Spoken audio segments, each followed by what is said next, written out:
Hi guys! Welcome back to my channel. So today, magkukwento ulit ako ng update about my remote job. Medyo kinikilig ako ngayon. Kakatapos ko lang kausapin yung namin, yung SME or yung subject matter expert namin. Oh, by the way, bago ako magkwento ng chika, itutour ko muna ulit kayo sa aking bagong home office. So, kung ikwento ko before, nakakalipat lang namin ng apartment. So, bago ulit yung aking office. So, itutour ko muna kayo saglit. So, yung itong working table ko. And, actually, ganito lang naman siya kasi kaliit. So, wala masyado akong itutour sa inyo, no? Anyway, itong room na to is talagang dinedicate ko siya as my home office. So, ito lang yung mga gamit ko dito sa office. Wala masyadong gamit actually. Yung ko lang, yung working table ko lang. Nilagay ko lang din dito yung personal kong laptop. Ito yung yung luma ko na bed dun sa previous namin na bahay. Dinala ko lang din siya dito kasi extra lang siya na single bed for like for example kung merong gusto mag-overnight, may extra ako na bed. And then this room also has its own closet. So yung iba ko din yung mga gamit na at saka yung mga lagayan ng maleta, ganyan. Hindi ko na siguro buksan kasi magulo, char. So maliit lang siya. Ganito lang yung office ko. And very maaliwalas kasi window. Iniisip ko lang talaga na kapag summer, super init naman pag summer, no? So, meron ako actually dito na black curtain. Hindi siya black curtain. Tawag dito. Nilalagay ko siya minsan dito sa window ko kapag sobrang init talaga. So, iniisip ko pagdating ng summer, ilalagay ko ito for, protection sa sun. Pero yung kapag ngayon, maganda lang siya. Dahil spring, so syempre maganda lang yung weather. Actually, kakatapos lang umulan kanina. So ngayon, maaraw na. Thank you, Lord. Maganda yung gusto ko itong, actually, gusto ko naman itong pwesto ko ng home office ko kasi may sunlight naman. So, hindi na ako vampire. Pwede na akong maarawan kahit dito lang. So, ayan. And of course, ito yung aking, ganito lang po ako. Ganito yung uniform ko.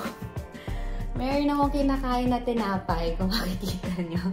Kumakain ako ng snack ko habang nag-work. And, actually, kung ano po yung pinantulog ko. Nakakahiya mang aminin, pero ganun po ako katipid. Kung ano yung pinantulog ko, yun na lang din yung pang-work ko.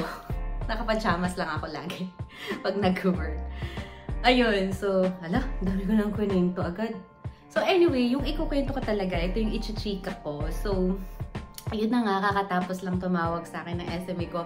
Kinakabahan ako actually kanina kasi akala ko may error ako. Akala ko may major error ako kasi yung chat niya sa akin, "Hi Cheryl, do you have a time to call for a call?" Sabi ko, bakit kaya siya tatawag sa akin? Akala ko may ginawa akong mali. Tapos yun, nung tumawag siya sa akin, nakakakilig pala yung sasabihin niya. So anyway, ang sabi niya sa akin, kung comfortable daw ba ako na mag-body up sa bago. Sabi ko, hindi ako nagsasalita pero kinikilig talaga ako. Sabi ko, talaga ba? Pwede na akong maging senior talaga. So, yung isa kasi na naka-body up ng bago is parang naka-leave daw. Simula bukas, hanggang next week daw, buong week wala daw. So, naghahanap siya ng replacement. At ako yung napili niya at ng team lead ko. So, pinilig naman ako doon. Sabi niya, confident naman daw kasi siya, tsaka yung team lead na mag-guide ko and matuturuan ko yung bago. So, ayun lang. Wala lang. Kinikilig lang ako kasi parang nakakatuwang isipin na alam mo yun, I've been there, done that, diba? Na nagsimula ka, wala ka pa masyadong alam, and then, at this point in time, ako naman nandun ako naman yung nasa place na pwedeng ako naman yung mag-share ng knowledge ko sa mas bago sa akin. So, wala lang. Nakakatuwa lang. And, sana, sabi ko nga, naku, sana may matutunan siya sa akin and sana maganda yung magiging, alam mo yun, influence ko sa work ethics and sa pag-process ng case. So, ayun lang. Wish for me, guys. Wish me good luck. Wish me good luck, guys. So, ayun lang naman ang aking bagong chismis tungkol sa aking work from home na job. Ano pa nga bang ikukwento ko? Actually, yung gusto ko ding i-share talaga is yung level of comfortability nitong trabaho ko. Kasi kagaya ngayon, wala akong masyadong case. So, kumukuha lang ako actually or humihingi ako ng cases ng ibang nurses. Kasi nga, medyo mababa ang census namin. So, yun naman yung kagandahan ng workload na to, no? Kapag wala masyadong admissions, wala rin kami masyadong cases. Pag sobrang dami ng mga admissions, sobrang buhos naman yung cases. Pero most of the time, today is Thursday nga pala. Most of the time, sobrang busy ako kapag Monday or Tuesday. Kasi, syempre yung mga cases namin ng over the weekend, parang maiipon kasi siya. So, by Monday, yun talaga madami akong cases to work on. Pero pag natrabaho ko na siya ng Monday, Tuesday, and Wednesday, ayan, pagdating ng Wednesday or Thursday, medyo masyado ng downtime ko na yun. Kaya ngayon, wala akong masyadong case. Tapos, pag Friday naman, medyo busy ulit ako ng Friday kasi yung hospital assignment ko, meron silang weekly na peer-to-peer reviews. So, doctor ng insurance ko at doctor ng hospital, meron silang review yun na peer-to-peer, mag-uusap sila kung ang na-deny na case is pwede pang ma-approve, kung pwedeng ma-overturn na ma-approve instead of deny or talagang deny pa din. So, pagka Friday, medyo buhos din yung cases ko. So, ayun lang naman. Sobrang nakakatawa tong workload ko.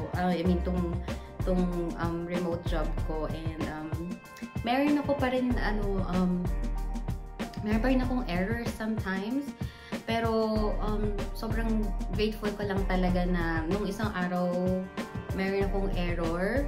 Pero nag-reach out ako sa isang senior coach at sa team lead ko. Dalawa silang tumulong sa akin para ma-resolve yung issue. And ayun, lang talaga, ang maganda yung yung parang teamwork ba sa ganitong chat lang, ganyan, chat or call lang. Tapos sa naman, minsan nakaka-receive ako ng about calls naman, minsan nakaka-receive ako ng inbound calls. Pero sobrang dalang, as in sobrang dalang. Nung isang beses, may na-receive akong parang misrouted na call. Sa akin nagtatanong kung ano na daw yung status ng case, kung approved na ba o deny. Sabi ko, niisip-isip ko, hindi ko po sana trabaho yan kasi medyo pang pang call center. Ano nga ba yun? Pang intake yun. Yun yung trabaho ko dati. Pero sabi ko, total nandito naman na siya sa call. At nakikita ko naman sa system, pwede kong hanapin yung case, kung anong status ng case. Di sinagot ko na lang din. Sabi ko, buti na lang may experience naman ako ba on how to handle that call. Pero most of the time talaga, ang ma-receive lang na call, yung inbound is kapag halimbawa, may denial, may na-deny na case, natanggap ni hospital, ni staff, tapos magsasabi siya sa akin na pwedeng pa-request ng re-evaluation nito kasi parang may additional na ginawa or may additional information akong isasubmit, pwede yun. Pwede silang mag-request sa amin agad-agad ng re-evaluation. So yun, pwede silang tumawag. And yun yung mga madalas lang talaga na nare-receive kong call. Kapag naman sinabi nating outbound, yung ako naman yung tatawag sa provider, bihira ko lang din yun magawa. Yung sa namin, sa assignment ko, minsan kapag naman halimbawa na nasa hospital yung pasyente ko, pero kailangan na niya na ma-discharge, no? Ang kailangan niyang puntahan is halimbawa skilled nursing facility. So from hospital sa skilled nursing facility siya. Pero nung nag-request sila ng SNF, ang tawag namin doon is SNF. Nag-request sila ng SNF tapos na-deny yung SNF na yon. Yung team ng taga-SNF, mag-i-email yun sa akin. Sasabihin niya sa akin na nag-request itong provider or itong hospital na to ng SNF request pero na-deny. So, para ako, i-inform ko din yung hospital, yung sa inpatient na yung request nyo is deny para makahanap sila ng ibang skilled nursing facility or makahanap sila ng ibang paraan. Ayun lang naman. Ayan, ang dami ko na namang nakwento. Yes, ang daming time. So, ayun. Ngayong week na to, wala naman akong request ng tawag dito, ng medical appointments ko kasi tapos ko na siya last week. So, ayun lang. Thank you so much guys for watching this video and I hope to see you again in the next one. Bye!